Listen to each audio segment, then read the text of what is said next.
The riverbank. The mole had been working very hard all morning, spring cleaning his little home. First with brooms, then with dusters, then on ladders and steps and chairs, with a brush and a pail of whitewash, till he had dust in his throat and eyes, and splashes of whitewash all over his black fur, and aching back and weary arms. Spring was moving in the air above, and in the earth below and around him, penetrating even his dark and lowly little house. He suddenly flung down his brush on the floor, said, "Bother!" and "Oh, blow!" and also "Hang spring cleaning!" and bolted out of the house without even waiting to put on his coat. Something up above was calling him, and he made for the steep little tunnel. He scraped and scratched and scrabbled and scrooged. And then he scrooged again, and scrabbled and scratched and scraped, working busily with his little paws, and muttering to himself, up we go, till at last, pop! His snout came out into the sunlight, and he found himself rolling in the warm grass of a great meadow. "This is fine," he said to himself. "This is better than whitewashing." The sunshine struck hot on his fur, soft breezes caressed his heated brow. Jumping off all his 4 legs at once, in the joy of living and the delight of spring without its cleaning, he pursued his way across the meadow till he reached the hedge on the further side. "Hold up," said an elderly rabbit at the gap. "Sixpence for the privilege of passing by the private road." He was bowled over in an instant by the impatient mole, who trotted along the side of the hedge, chaffing the other rabbits as they peeped hurriedly from their holes to see what the row was about.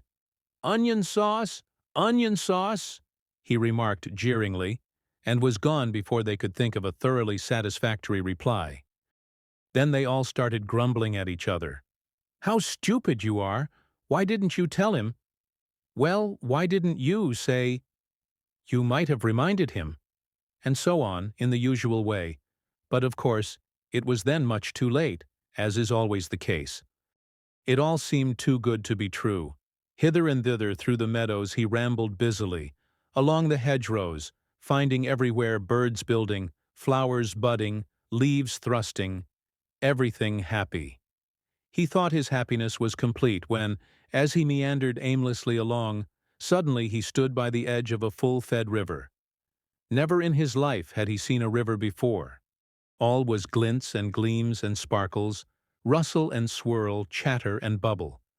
The mole was bewitched, entranced, fascinated. By the side of the river he trotted as one trots, and when tired at last, he sat on the bank. As he sat on the grass and looked across the river, a dark hole in the bank opposite, just above the water's edge, caught his eye. As he gazed, something bright and small seemed to twinkle down in the heart of it, vanished, then twinkled once more like a tiny star. But it could hardly be a star in such an unlikely situation, and it was too glittering and small for a glowworm. Then, as he looked, it winked at him. A small face began gradually to grow up round it, like a frame round a picture. A brown little face, with whiskers, a grave round face, with the same twinkle in its eye that had first attracted his notice, small neat ears and thick silky hair. It was the water rat. Then the two animals stood and regarded each other cautiously. "Hullo, mole," said the water rat.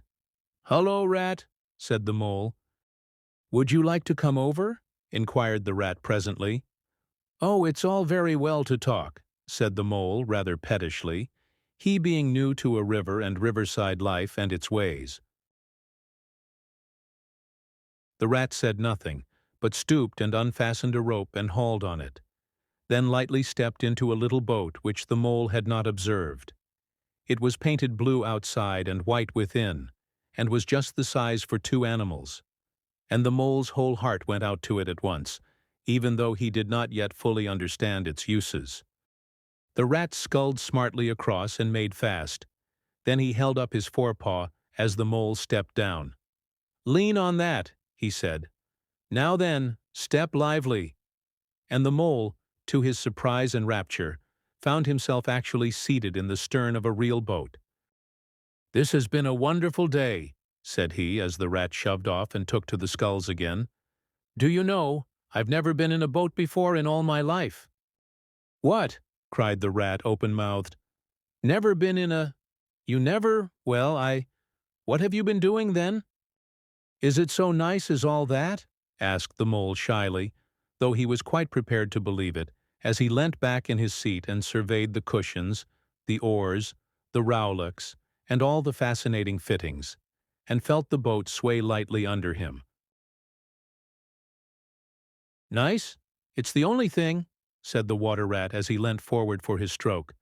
"Believe me, my young friend, there is nothing, absolute nothing, half so much worth doing as simply messing about in boats.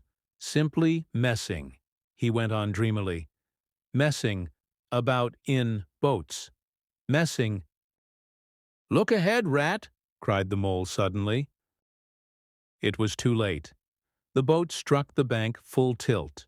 The dreamer, the joyous oarsman, lay on his back at the bottom of the boat, his heels in the air. "About in boats, or with boats," the rat went on, picking himself up with a pleasant laugh. "In or out of 'em, it doesn't matter. Nothing seems really to matter. That's the charm of it. Whether you get away, or whether you don't. Whether you arrive at your destination, or whether you reach somewhere else, or whether you never get anywhere at all. You're always busy, and you never do anything in particular. And when you've done it, there's always something else to do, and you can do it if you like, but you'd much better not. Look here, if you've really nothing else on hand this morning, supposing we drop down the river together and have a long day of it?" The mole waggled his toes from sheer happiness, spread his chest with a sigh of full contentment, and leaned back blissfully into the soft cushions. "What a day I'm having," he said. "Let us start at once." "Hold hard a minute, then," said the rat. He climbed up into his hole, and after a short interval reappeared staggering under a fat, wicker luncheon basket. "Shove that under your feet," he observed to the mole, as he passed it down into the boat. Then he took the sculls again. "What's inside it?" asked the mole, wriggling with curiosity. "There's cold chicken inside it," replied the rat briefly. "Cold turkey, cold cheese, pickled gherkin salad, French rolls, cress sandwiches, potted meat ginger, and lemonade soda water." "Oh, stop, stop," cried the mole in ecstasies. "This is too much." "Do you really think so?" inquired the rat seriously. "It's only what I always take on these little excursions." The mole never heard a word he was saying.